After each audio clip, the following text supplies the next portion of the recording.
कैसे हैं आप सभी। आज हम लेकर आए हैं एक इंटरेस्टिंग और मोटिवेशनल ट्रू स्टोरी। 19 साल का एक लड़का जो ऑनलाइन ट्रेडिंग गेम में बहुत ही इंटरेस्टेड है, वो उस गेम के जरिए बहुत ज्यादा पैसे कमाता है। उन पैसों से वो एक बिजनेस शुरू करके बहुत बड़ा आदमी बनना चाहता है, पर उसका एक भी बिजनेस ठीक से नहीं चलता और जो कमाया था वो भी हाथ से निकल जाता है। इस बिजनेस लॉस से वो बहुत फ्रस्ट्रेट हो जाता है। लेकिन उसके बाद क्या हुआ, इस लड़के की लाइफ कैसे चेंज हुई, ये सब बहुत ही मोटिवेशनल तरीके से दिखाया गया है। तो चलिए देखते हैं आज की मूवी जिसका नाम है द बिलियनेयर। बाकी दोस्तों चैनल को सब्सक्राइब, बेल आइकन को क्लिक, यूट्यूब का नोटिफिकेशन ऑन, इंस्टाग्राम और फेसबुक पे आप हमें फॉलो कर सकते हैं। अब चलते हैं इस बेहतरीन मूवी के अंदर। मूवी की शुरुआत में टॉम नाम के एक 19 साल के लड़के को दिखाते हैं जो हमारा हीरो है। वो सिटी के सबसे बड़े बैंक में जाकर लोन मांगता है। बैंक मैनेजर कहता है, बेटा अपने पेरेंट्स को लेकर आओ, हम यहाँ बच्चों को लोन नहीं देते। टॉम भी कह देता है कि सर पहले मेरी पूरी बात सुनिए फिर डिसाइड कीजिएगा। वो बताना शुरू करता है जिसे फ्लैशबैक में दिखाया जाता है। टॉम एक ऑनलाइन गेमर है और हमेशा की तरह वो एक दिन अपना गेम खेल रहा होता है। तभी दूसरा गेमर उसे मैसेज करता है कि तुमने गेम से रिलेटेड कई कैरेक्टर्स और मटेरियल्स जीत लिए हैं, मुझे वो मटेरियल्स चाहिए। इसके बदले में मैं तुम्हें 4000 बाट यानी थाईलैंड की करेंसी उतना देने को तैयार हूँ। और दोस्तों ये इंडियन रुपीस में 80,000 के बराबर है। अब टॉम कहता है कि मैं तुम्हें 4 मटेरियल्स दूंगा, लेकिन 80,000 में नहीं, राउंड फिगर बनाकर 1 लाख दे दो। वो गेमर टॉम का बैंक अकाउंट नंबर मांगता है और तुरंत पैसे ट्रांसफर करने का वादा करता है। ये सुनकर ऑब्वियसली टॉम को बहुत खुशी हुई होगी और घर जाकर अपने अंकल का अकाउंट नंबर उस गेमर को भेज देता है, क्योंकि टॉम का तो कोई अकाउंट था नहीं। वो गेमर तुरंत अंकल के अकाउंट से 50,000 बार ट्रांसफर कर देता है। टॉम अंकल को लेकर अब बैंक जाता है और उनकी आंखों के सामने पूरे 50,000 विथड्रॉ कर लेता है। अंकल का तो मुंह खुला का खुला रह जाता है कि ये लड़का इस उम्र में इतना कमा रहा है। अगर 4 मटेरियल्स के इतने पैसे मिल रहे हैं तो अगर सारे मटेरियल्स बेचे तो ये तो करोड़पति बन जाएंगे हम। अब टॉम भी यही सोचता है। टॉम एक एक करके अपने मटेरियल्स बेचने लगता है और अंकल के अकाउंट में पैसे जमा हो जाते हैं। पैसे देखकर तो टॉम का दिमाग डगमगाता जाता है। फिर वो पूरे पैसे देकर एक लग्जरी कार खरीदता है। यहाँ तक कि वो अपनी कॉस्टली कार में ही स्कूल भी जाता है और स्टाफ पार्किंग में अपनी कार पार्क कर देता है। प्रिंसिपल उसे डांटते हैं कि अरे स्कूल फी तो तुम दे नहीं पाते, अब ये कार कैसे आई, और वो भी यहाँ पार्क करने की परमिशन तुम्हें दी किसने, मैं अभी तुम्हारे पेरेंट्स को खबर देता हूँ। टॉम बिल्कुल कूल होकर कहता है कि सर पेरेंट्स को बुलाने की क्या जरूरत है, आपको जो चाहिए मैं देने को तैयार हूँ। स्कूल का कोई डोनेशन चाहिए तो मैं दे दूंगा। प्रिंसिपल चिढ़कर कहता है कि मुझे घूस देना चाहते हो, तुम्हारा भाई इसी स्कूल में पढ़ता था और अब वो चाइना में एक बहुत ही अच्छी जॉब कर रहा है, क्या तुम्हें उसकी तरह नहीं बनना, अब जाओ और पढ़ाई में ध्यान लगाओ। स्कूल में टॉम की गर्लफ्रेंड होती है जिसका नाम है सोनिया। टॉम उसे अपनी शानदार कार दिखाकर इम्प्रेस करने की पूरी कोशिश करता है। हर लड़के यही करते हैं। टॉम फिर उसे ड्राइव पर लेकर जाता है और फिर उसे उसके घर ड्रॉप करके देर रात में घर लौटता है। घर वाले नहीं जानते कि टॉम ने कार खरीदी है। वो चुपचाप कार पार्क करके अंदर जाना चाहता है, लेकिन उसके पेरेंट्स उसे पकड़ लेते हैं। अब पापा डांटते हैं कि बेटा यहाँ घर की हालत इतनी खराब है लेकिन तुमने ये कार खरीद ली है, स्कूल 4 बजे खत्म होता है, इतनी देर कहाँ थे तुम। टॉम कहता है कि मैंने ऑनलाइन ट्रेडिंग में पैसे जीते हैं पापा और उन्हीं पैसों से ये कार खरीदी है। पापा को और गुस्सा आ जाता है कि चुपचाप गाड़ी वापस करो और उन पैसे से आगे की पढ़ाई का इंतजाम कर लो। पर टॉम तो उनकी बातों को इग्नोर करके अपने गेम्स खेलकर और पैसे कमाने लगता है। आखिर स्कूल की पढ़ाई खत्म करके वो हायर स्टडीज के लिए एंट्रेंस एग्जाम देता है, लेकिन उसमें भी वो फेल हो जाता है। अब जाहिर है दिन भर गेम खेलेगा तो फेल तो होना ही है, लेकिन टॉम को इसकी कोई चिंता नहीं होती। वो तो बस गेम्स खेलकर पैसे कमाने में मस्त रहता है। मार्केट में PlayStation 2 आया होता है। हाँ दोस्तों ये तब की बात है। तो टॉम उसे खरीदने एक स्टोर में जाता है। उसका दाम होता है लगभग 50,000 रुपए, लेकिन टॉम को ये बड़ी अमाउंट लगती ही नहीं, क्योंकि उसने तो ढेर सारे पैसे कमा रखे हैं। वो आराम से पैसे देकर PlayStation 2 खरीद लेता है और साथ में एक DVD प्लेयर भी ले लेता है। अब उसके पापा को बहुत गुस्सा आता है, क्योंकि इसके एजुकेशन के लिए उन्होंने बहुत ज्यादा उधार लिया था, लेकिन अब ये पढ़ता ही नहीं और ऊपर से बेकार की चीजों में पैसे बर्बाद कर रहा है। घर के खर्चों में तो हाथ बटाता नहीं और ये फिजूल खर्ची कर रहा है। टॉम अपने पापा की सिचुएशन को समझता है और आगे पढ़ने का फैसला करता है, लेकिन एडमिशन के लिए उसको 58,000 बाट भरने होंगे। टॉम के पास सिर्फ 12,000 ही होते हैं। बाकी पैसों के लिए वो फिर से खेलने का फैसला करता है, लेकिन जब वो गेम खोलता है तो एकदम चौंक जाता है, क्योंकि उस गेमिंग कंपनी ने टॉम का अकाउंट डिलीट कर दिया था। दरअसल उनके रूल्स के हिसाब से सिर्फ इस गेम के जरिए टॉम अपने मटेरियल्स बेच सकता था, पर टॉम ने उनके दायरे के बाहर अपने मटेरियल्स बेचे, जो कि उनके रूल्स के अगेंस्ट है। इसी वजह से टॉम का अकाउंट डिलीट कर दिया गया था। टॉम एकदम टूट जाता है, क्योंकि अब उसके पैसे का सोर्स बंद हो चुका है। पर वो हिम्मत नहीं हारता। जिस इलेक्ट्रॉनिक स्टोर में टॉम ने DVD प्लेयर खरीदा था, उसके ओनर ने बताया था कि DVD प्लेयर्स का सेल बहुत अच्छा चल रहा है। टॉम उसके पास जाकर कहता है कि मैं भी DVD प्लेयर्स का सेल करना चाहता हूँ, आप रीजनेबल कॉस्ट में मुझे अच्छी क्वालिटी के 50 DVD प्लेयर बेचेंगे क्या। वो भी मान जाता है और टॉम से पैसे लेकर वो गोडाउन से एकदम चीप DVD प्लेयर लेकर उसको दे देता है। अब टॉम खुश हो जाता है कि आखिर कोई यूजफुल काम तो कर रहा हूँ मैं। वो सारे डीवीडी प्लेयर्स घर लेकर आ जाता है और जब एक को प्ले करता है तो अंदर के पार्ट्स बाहर आकर गिरते हैं। टॉम गुस्से में उन्हें रिटर्न करने जाता है तो वो आदमी कहता है कि कम दाम में बेटा इतनी ही क्वालिटी मिलेगी, तुम चाहो तो इन पार्ट्स को वापस उसके अंदर चिपका कर यूज कर लो, मैं कुछ नहीं कर सकता। टॉम अपने पैसे वापस मांगता है और उससे बहस करने लगता है। वो आदमी भी गुस्सा होकर टॉम को मारकर भगा देता है। टॉम से रहा नहीं जाता, वो अपनी कार में लौट रहा होता है तो रास्ते में उसके पापा मिलते हैं। टॉम उन्हें लिफ्ट देता है तो वो कहते हैं कि बेटा अगर तुम्हें डीवीडी प्लेयर बिजनेस के लिए पैसे चाहिए तो मैं दे सकता हूँ। ये कहकर वो टॉम को थोड़े पैसे दे देते हैं लेकिन वो मना कर देता है। अब उसके पास ना तो पैसे हैं और ना ही वो डीवीडी प्लेयर्स किसी काम के हैं। वो अपने पापा से भी पैसे नहीं मांगना चाहता। एक रात वो अपने पापा का एक पुराना डॉलर चुरा लेता है और उसे एक शॉप में बेचने जाता है। वो आदमी कहता है कि बेटा इसके तो मैं सिर्फ 1 लाख बार दे सकता हूँ, वो भी ज्यादा है, पर तुम पढ़ाई के लिए मांग रहे हो इसीलिए मदद करना चाहता हूँ तुम्हारी। टॉम भी खुश हो जाता है कि इतने से डॉलर का इतना दाम मिल रहा है। हालांकि वो दुकानदार टॉम को उल्लू बना रहा था। उन पैसों को लेकर वो हाई स्कूल ज्वाइन कर लेता है, पर टॉम का मन क्लास में लगता ही नहीं और वो अपने फ्रेंड्स को टेप रिकॉर्डर देकर कहता है सर की बातें रिकॉर्ड कर लो, मैं बाद में सुन लूंगा, मुझे नहीं पढ़ना अभी। ये कहकर वो क्लास छोड़कर ऑडिटोरियम जाता है जहाँ सोनिया एक ड्रामा का रिहर्सल कर रही होती है। फिर घर लौटते वक्त वो एक स्टोर में जाता है जहाँ कई तरह के स्वीट्स तैयार किए जाते हैं। सारा काम मशीनों से होता है। वहाँ पर एक मशीन होती है जिससे चेस्टनट्स बनाए जाते हैं। ये मशीन टॉम को बहुत इंप्रेस कर देती है और वो अपने बचे हुए पैसों से उस मशीन को ही खरीद लेता है। फिर क्या था, उसके पेरेंट्स हमेशा की तरह माथा पटक कर चले जाते हैं क्योंकि वो कुछ भी कहे ये लड़का सुधरने वाला नहीं। आज फिर ये मशीन खरीद कर ला गया जो किसी काम के नहीं। अब टॉम ने मशीन को खरीद लिया लेकिन इसमें कुक करना उसे बिल्कुल नहीं आता। वो गली गली जाकर स्ट्रीट फूड बनाने वालों से पता लगाता है कि इसे किस टेम्परेचर में कितनी देर और कैसे कुक करना है। उस प्रोसेस को वो स्टेप बाय स्टेप एक नोटपैड में लिख लेता है। फिर घर आकर उसी मेथड से ट्राई करता है और चेस्टनट बहुत ही लाजवाब बनते हैं। वो अपने अंकल और पेरेंट्स को देकर टेस्ट करता है, उन्हें भी बहुत पसंद आता है। अब टॉम बहुत खुश हो जाता है। वो सिटी के एक मॉल में एक जगह को रेंट पर लेता है और वहाँ अपनी शॉप शुरू करता है। जब टॉम स्कूल जाता है तो उसके अंकल दुकान संभालते हैं, लेकिन टॉम को बिजनेस टैक्टिक्स बिल्कुल नहीं आते। उन बातों को सीखने के लिए वो सिटी के एक बहुत ही भीड़ भाड़ वाले मार्केट में जाता है। वहाँ लोग डिस्काउंट, बाय 1 गेट 1 फ्री ऐसे कई ऑफर्स के जरिए कस्टमर्स को अट्रैक्ट करने की कोशिश करते हैं। टॉम उन सारे पॉइंट्स को नोट कर लेता है। तभी सोनिया वहाँ पर आती है और उसे डांटती है कि तुम मेरा कॉल क्यों नहीं अटेंड करते हो। पर टॉम तो अपने बिजनेस के बारे में सोच रहा होता है और उसे इग्नोर ही कर देता है।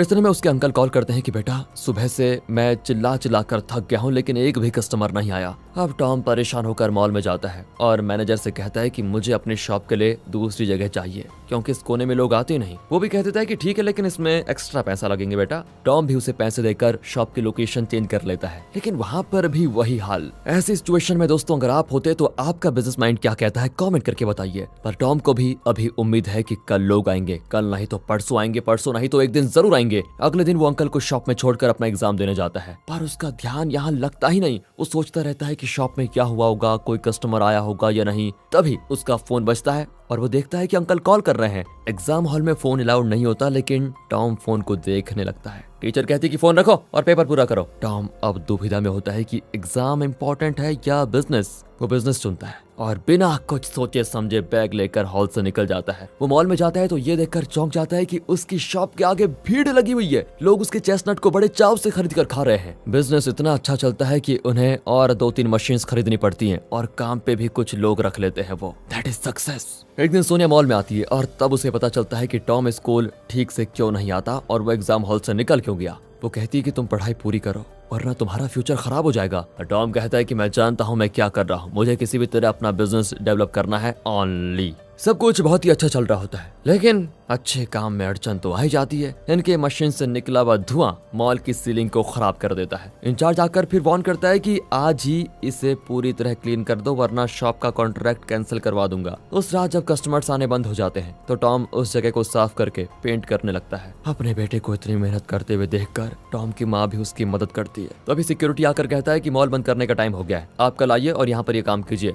टॉम कहता है प्लीज 10 मिनट में ये काम खत्म हो जाएगा, 10 मिनट और दे दीजिए। लेकिन सिक्योरिटी कहता है कि पहले से बहुत देर हो चुकी है, अगर मालिक को पता चला कि मैंने तुम्हें इतनी रात को अंदर रहने दिया तो मेरी नौकरी चली जाएगी, प्लीज अभी चलिए। तब टॉम उसे पैसे देकर अपना काम करवाने की कोशिश करता है लेकिन सिक्योरिटी बहुत ही ईमानदार आदमी मालूम होता है। वो टॉम की माँ से पूछता है क्या आप इसकी माँ है? इसे पहले लोगों की और उनके टाइम की इज्जत करना सिखाइए, समझे? ये कहकर वो टॉम को पैसे लौटा कर चला जाता है और टॉम गुस्सा होकर चला जाता है। उसकी माँ कहती है, बेटा तुम बिजनेस वगैरह भूल जाओ, हम सब कल ही सिटी छोड़कर चाइना जा रहे हैं। दरअसल पापा ने इतना उधार लिया है कि वो चुका नहीं पा रहे, इसलिए हमें चाइना जाना होगा। पहले तो टॉम अपना बिजनेस छोड़कर जाने से साफ इनकार कर देता है, पर उसकी माँ रोती है कि तुम्हारे बिना बेटा मैं कैसे रहूंगी। इस पर टॉम मान जाता है। अगले दिन वे एयरपोर्ट पर फ्लाइट का इंतजार कर रहे होते हैं, पर टॉम के दिमाग में तो अब भी उसी शॉप के बारे में सोच आती है। वो अपने पेरेंट्स से कहता है कि देखिए मैं अपनी पढ़ाई और बिजनेस बीच में छोड़कर नहीं आ सकता, पढ़ाई पूरी हो जाएगी तो मैं खुद वहां पर आ जाऊंगा। उसके पेरेंट्स भी उसकी बात मानकर निकल जाते हैं।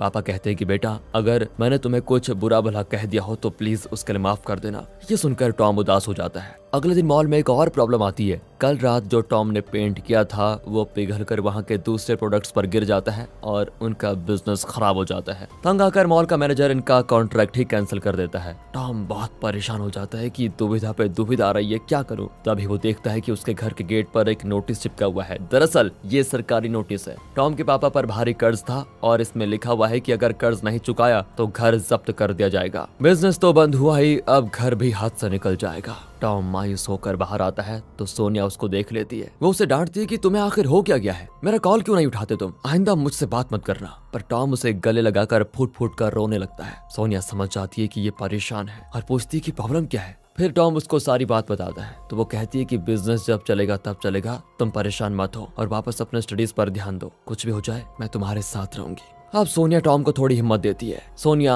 जो हाल ही में अपनी फैमिली के साथ चाइना गई थी, वहां से वो सीवीड नाम का एक फूड आइटम लेकर आई होती है। टॉम को वो इतना टेस्टी लगता है कि वो आधा ढाबा खाली कर देता है। यहाँ पर टॉम को एक नया बिजनेस आइडिया आता है। इस सिटी में सीवीड्स अभी नहीं आए हैं तो टॉम को लगता है कि वो इसका बिजनेस शुरू कर सकता है। फिर वो अपने चेस्टनट्स मशीन को बेचकर उन पैसों से सीवीड बनाने के लिए मटेरियल्स खरीदता है। वे रॉ सीवीड खरीद कर उसे फ्राई करते हैं, लेकिन वो उतना टेस्टी नहीं होता। टॉम अपना प्ले स्टेशन और कंप्यूटर तक बेचकर और सीवीड खरीदता है। उस रात बहुत बारिश हो रही होती है। टॉम घर पर आता है तो देखता है उसके अंकल फिसल कर गिर गए हैं, उनके सर पर चोट आई होती है। टॉम उन्हें तुरंत हॉस्पिटल में एडमिट करवा देता है।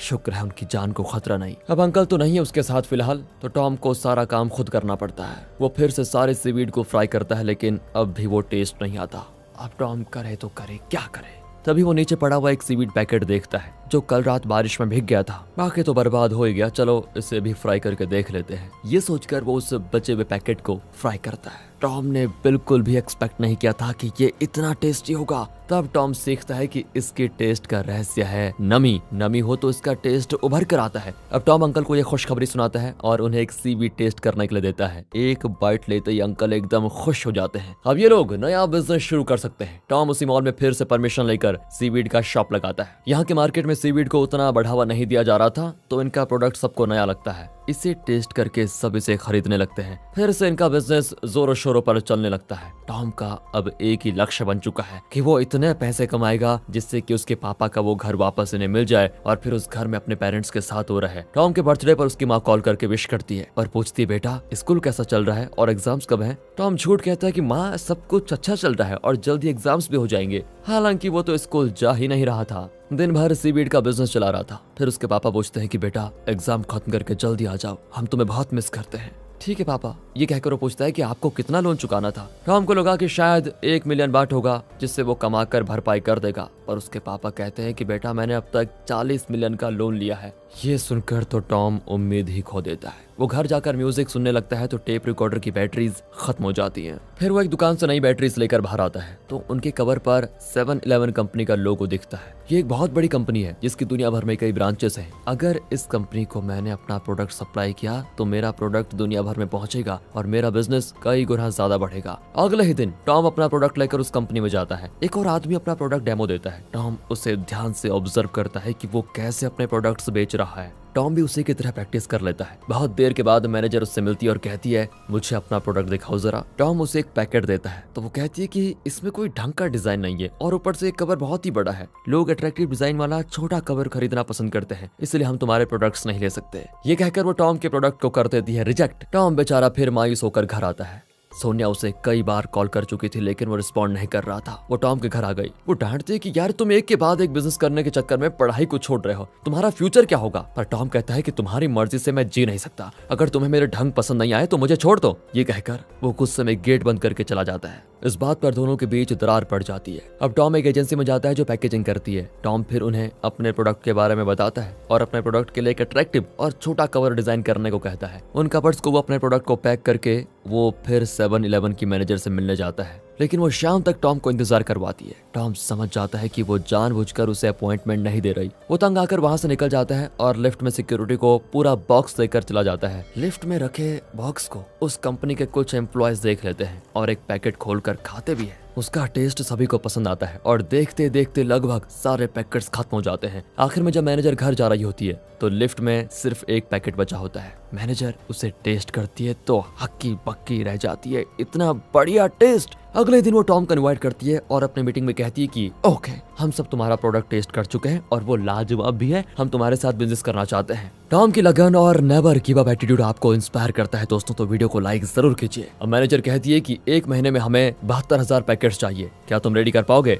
टॉम एकदम दंग रह जाता है क्योंकि उसने वो बॉक्स गुस्से में सिक्योरिटी को दिया था। उसे आइडिया ही नहीं था कि उसकी बदौलत उसको ऐसा मौका मिलेगा। वो कहती है कि कल हम तुम्हारी फैक्ट्री में चेकिंग करने के लाएंगे, सब कुछ साफ सुथरा है कि नहीं ये देखेंगे, फिर हम कॉन्ट्रैक्ट साइन कर लेंगे। ये सुनकर तो टॉम नर्वस हो जाता है क्योंकि वो अपने घर के पीछे एक छोटी सी जगह में स्टोव रखकर ये सीवीड तैयार कर रहा था। ये लोग तो फैक्ट्री देखना चाहते हैं और इसी फैक्ट्री को रेडी करने के लिए वो बैंक में लोन लेने आया है। यही सीन मूवी की शुरुआत में दिखाया गया था जो कि प्रेजेंट टाइम है। इसकी हिस्ट्री सुनकर बैंक मैनेजर उसे लोन तो देना चाहता है, लेकिन रूल्स के अनुसार 20 साल से कम उम्र के लड़के को बिजनेस लोन नहीं दिया जा सकता। टॉम दुखी जरूर होता है लेकिन गिव अप नहीं करता। वो अपनी लग्जरी कार बेचकर एक छोटी सी शॉप रेंट पर लेता है। यहीं पर वो अपनी फैक्ट्री सेट कर लेता है। टॉम ट्रेन स्टेशन में सोने को देखता है जो अपने फ्रेंड्स के साथ होती है। टॉम उससे बात करने जाता है लेकिन वो दूसरे लड़कों को डेट कर रही है। टॉम पीछे हट जाता है। अगले दिन उस कंपनी की मैनेजर और एक चेकिंग इंस्पेक्टर आते हैं। वे फैक्ट्री को चेक करके बताते हैं कि सीलिंग पर लाइट की कवर नहीं है और यहाँ का वेस्ट डिस्पोजल सिस्टम खुला है जिससे इन्फेक्शन हो सकता है। लेकिन इस उम्र में तुम इतनी कोशिश कर रहे हो, शायद इससे इम्प्रेस होकर हमारा हेड ऑफिस तुम्हें ये कॉन्ट्रैक्ट दे सकता है। मैं उन्हें रिपोर्ट दे दूंगी, देखते हैं वे क्या कहते हैं। फिर टॉम को उस कंपनी का एक फैक्स आता है, लेकिन फैक्स मशीन में इंक खत्म होने की वजह से लास्ट वाली इन्फॉर्मेशन साफ प्रिंट नहीं होती। अंकल कहते हैं कि धूप में देखो बेटा। वो भाग कर जाता है और धूप में उसे देखता है तो पता चलता है कि उसका कॉन्ट्रैक्ट अप्रूव हो गया।